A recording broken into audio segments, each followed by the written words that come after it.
Oh man. You know what, man? Sometimes hold on. What's good, everybody? It's Aquarius Leviathan Prophecy, and you know what, man?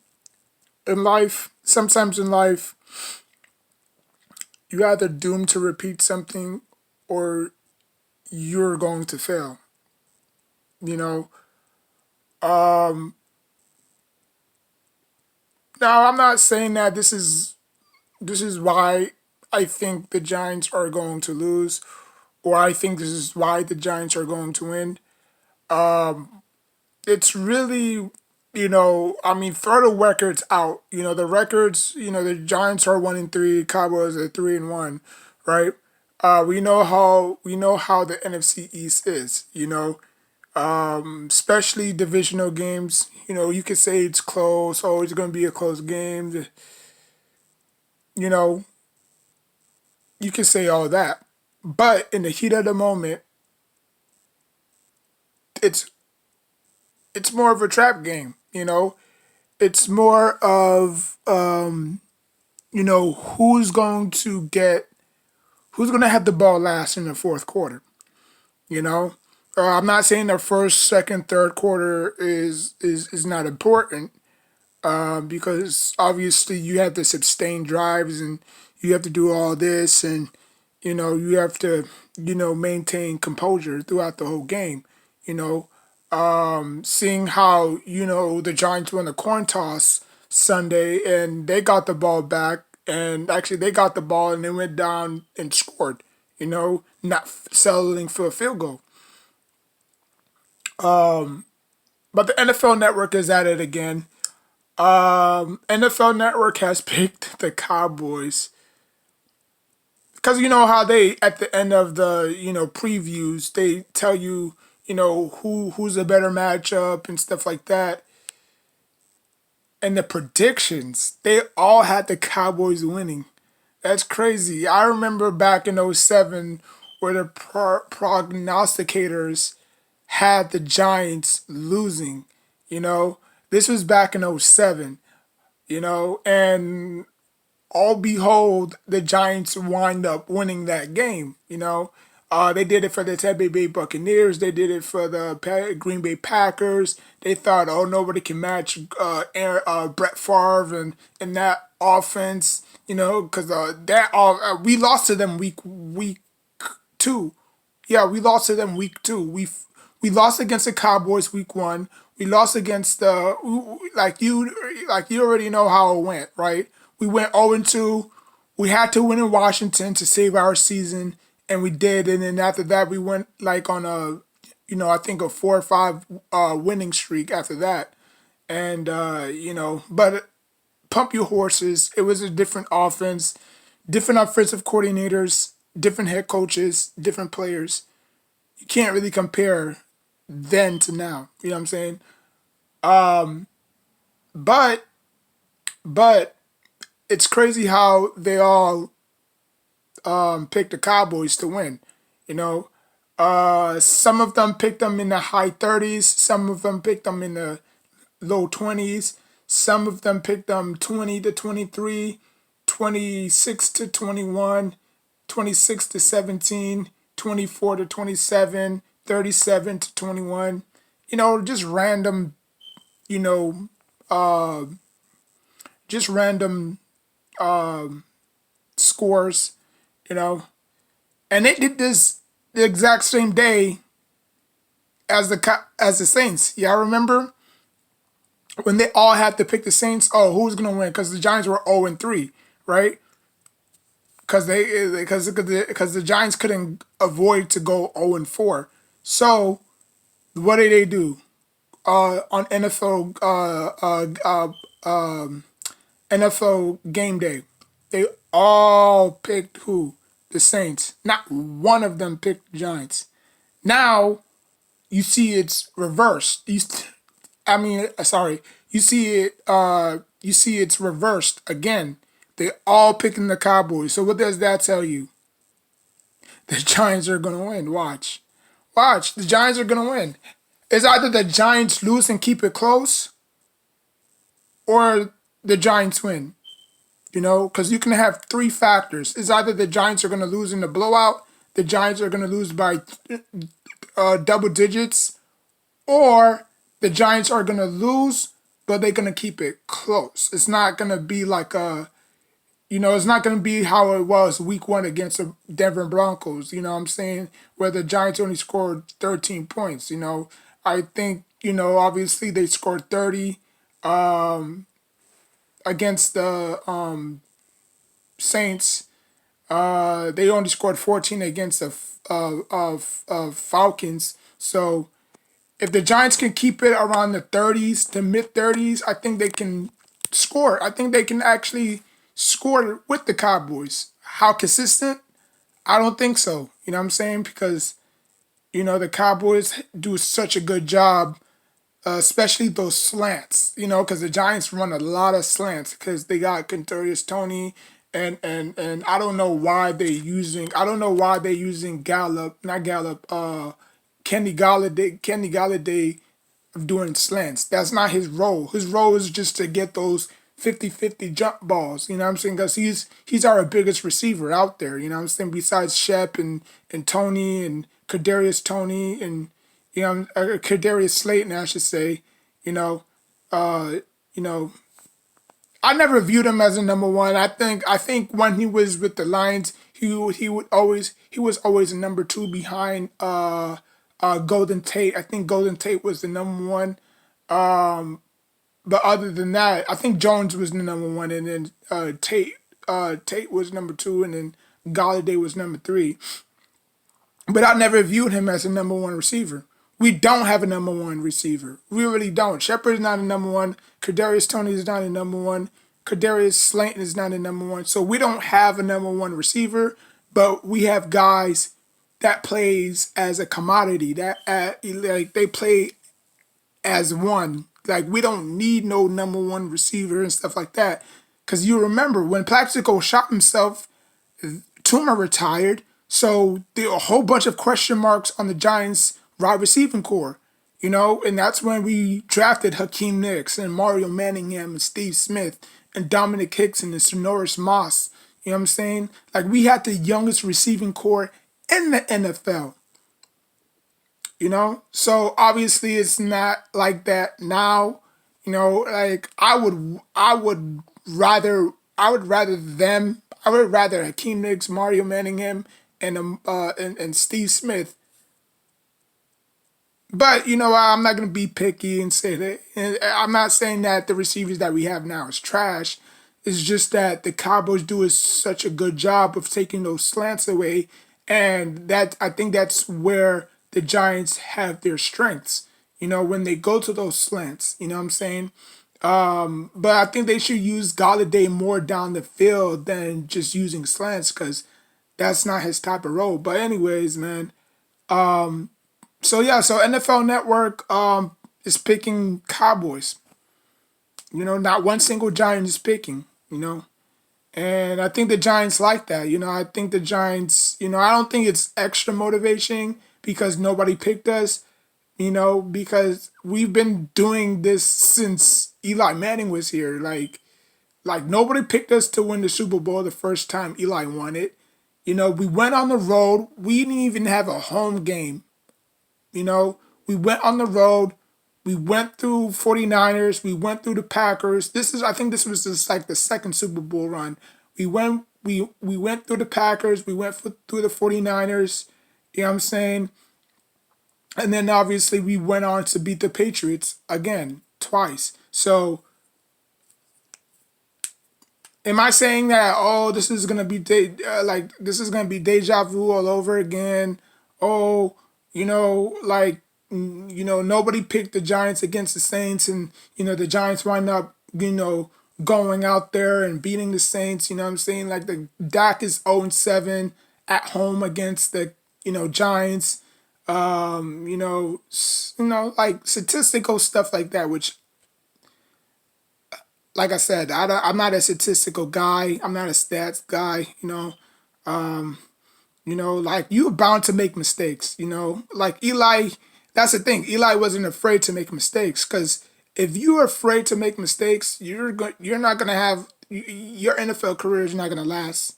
You know, um, like Brett Favre. Nobody talks about his interceptions, but a lot of people want to talk about his touchdowns, right? Because he wasn't afraid. He was a gunslinger. You know, like you just throw it up there and expect something great to happen. That's not all football is. You know what I'm saying? That's why you can never play into your opponent's strength. And our head coach, Coach Brown, used to coach to us all the time. When you facing a certain opponent, you never want to play against their strengths.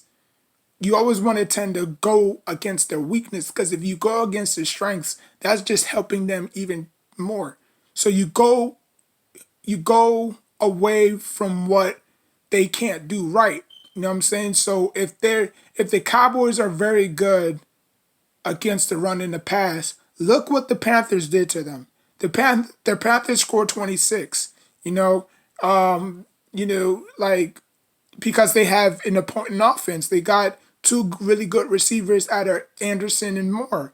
And then they got a very good running back, which obviously, Christian McCaffrey wasn't playing in that game. But I don't think Christian McCaffrey was going to change that game anyways. I mean, he's just one person. It's not like there's five different Christian McCaffreys on the field. You know what I'm saying? He can only control what he can control, and that's running the ball. But they only scored 26 or 27 points, So, I'm pretty sure all NFL teams do look at films and see what, the Panthers did that was so effective against the Cowboys. Why did, what I'm saying, like bubble screens, real routes, what I'm saying, like just get the ball out of your hands fast, That's one way to penetrate and slow down a defense. A very good defense is just to throw the ball, get rid of the ball fast. Because the longer you hold that ball, the more damage the Cowboys defense is going to do. And a fun note that Daniel Jones is second behind DeMarcus Russell in takeaways and fumbles. I think DeMarcus Russell had 16 and 17, and Jones have like 19 fumbles and 25 takeaways. You know what I'm saying? So, I mean, and I'm still not sold on Daniel Jones. You know what I'm saying? Because he can wow us he can wow us in the regular season all he wants to. I want to see Daniel Jones in the preseason. Preseason. I want to see Daniel Jones in the postseason when it matters. That's if the Giants can make the playoffs, which I don't highly doubt it. I don't think they're going to make the playoffs this year. But next year, if they could get, things under control and they can finally win their first game of the season. Lord Jesus, I don't know what it is about this team, but they don't want to start off fast for the life of me. I think there was only like 4 times that they started 1-0. 2009, 2016, I think 2004. And then after that, I mean, I don't know. But if they want to start slow, if they think starting off slow is right or it builds up more momentum, then it is what it is. But I'm sticking to my guns. I'm still picking the Cowboys to win this game. And yeah, and the funny thing about it is I was in an NFC East group on Facebook, and I betted $100, and I posted it, and I got 2 replies back. So obviously, two. I'm gonna put the thumbnail in a video. Not really, It doesn't really matter. I did say the Giants were gonna win because I am a Giants fan, but you know, um, I mean, I hope they do win. Because if you really look at it, the Giants need this win more than the Cowboys do. Because if the Cowboys lose this game, it's not the end of the world. They can go back next Sunday and face whoever. I think who they face next. I don't know who they face, but whoever they face, they're gonna beat them anyways and go to 4-2. And then we'll probably be 2-4, 2-3. we'll probably lose against the Panthers, or probably win against the Panthers and be 3-3. You know what I'm saying? And then after that, KC, and then you know, you know, and I think we finished the first half of the season against the Oakland Raiders before our bye. You know what I'm saying? So if we could beat the Cowboys and the Panthers back to back, hey, that's pretty good, you know. But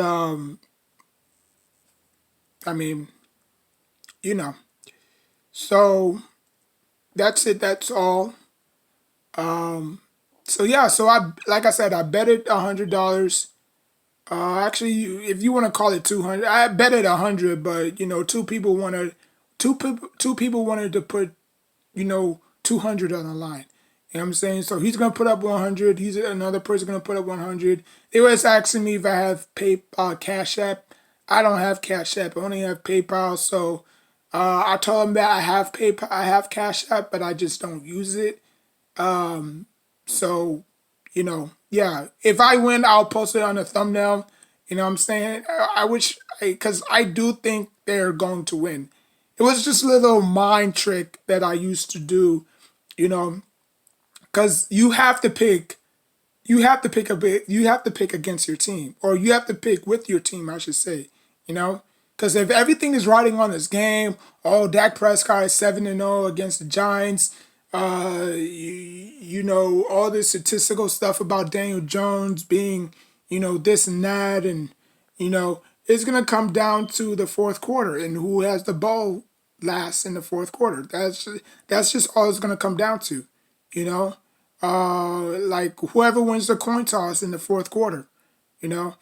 Not fourth quarter, but whoever wins the coin toss, because obviously whoever wins the coin toss receives the ball in the second half, and that's crucial. You know what I'm saying? Because if the Giants are up, like let's say the Giants are up by, you know, like let's say the Giants are down three. No, let's say the Giants are down 9-17, and then they score, and it's like 16-17, and then the Cowboys score, and it's like 16-24. You know what I'm saying? So it was like, you know, it's like a little scenario that I always play in my head. Like, okay, what's gonna happen before it happens? You know what I'm saying? Because you never want to make mistakes in the fourth quarter. I think you trying to. I think sometimes you try to downplay it, like you don't want to make too much mistakes. But like I said, if you play mistake free, it's gonna bite you in your ass. You have to throw a pick, you know, because if, like I said, if you throw a pick, that's just going to get it out your system. Because if you hold on to that interception, trust me, it's gonna bite you in the worst way possible. So what I do every time I play Madden is I try to, not intentionally, but I try to like throw up a ball and hope it gets picked. So I could get that out of my system, because the more I keep it in my system, I'm gonna throw it. I'm gonna throw it. When I least expect it. It could be on the goal line. It could be at the 25. It could be at the 40. It could be at the 52-yard line. So you always want to throw an interception first, so you could get that out of the way, so you don't have to think about it, so you could just play freely. That's what a lot of quarterbacks seem to don't understand. Like, you cannot play mistake free, And Daniel Jones have only one interception on the season. That's great. But he strikes me as a quarterback who plays mistake free, you know? Like, throw a pick, it's not going to help, It's not going to hurt, Just like he threw a pick at the end of the second half, obviously people saying, oh, it doesn't count. Bull crap. It counted. It's going to go in his stat sheet, you know? But like I said, man, the jury is out still on Daniel Jones. I still don't believe him. I still don't believe in him, but he's our quarterback for now, you know, until he says otherwise. Now, if he goes out here and stinks it up and throws like 5 picks, you know what I'm saying? Then it could be like a bloodbath. You know what I'm saying?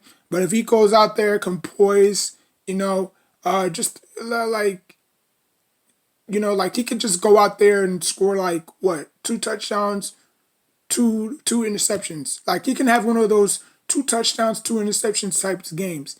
Saquon Barkley, he could rush for probably like 15 carries for like 79 yards or 80 yards. Galladay, he could have like two receptions for 87 yards and 2 touchdowns. Kadarius Toney could have one of those, bubble screens to the house on the first play to set the tone. You know what I'm saying? Like plays like that. You know what I'm saying? So, but it's gonna be tough. It's not gonna be easy. But we're gonna see tomorrow. And so yeah, so like, comment, subscribe, and till next time, I'm out.